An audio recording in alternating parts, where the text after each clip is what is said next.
मराठवाड्यातील भीषण पाणी प्रश्न सोडवण्यासाठी अनेक प्रयत्न करणारे राज्य पुरस्कार प्राप्त शेतकरी कैलास नांगरेंनी 2 दिवसांपूर्वीच आत्महत्या केली। शेतकऱ्यांच्या शेत जमिनीसाठी हक्काचं पाणी मिळावं अशी मागणी करत त्यांनी आत्महत्येसारखं टोकाचं पाऊल उचललंय। या घटनेनं जिल्ह्यातील शेतकऱ्यांनी हळहळ व्यक्त करत संतापही व्यक्त केलाय।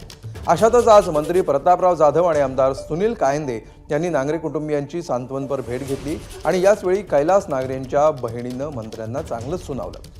लाज वाटली पाहिजे, देशाला कृषीप्रधान म्हणता माझ्या भावाच्या नावासमोर आत्महत्या नाही तर बलिदान हा शब्द लावण्यात यावा, अशा शब्दात पीडित आत्महत्याग्रस्त शेतकऱ्याच्या बहिणीनं मंत्री महोदयांना सुनावलंय।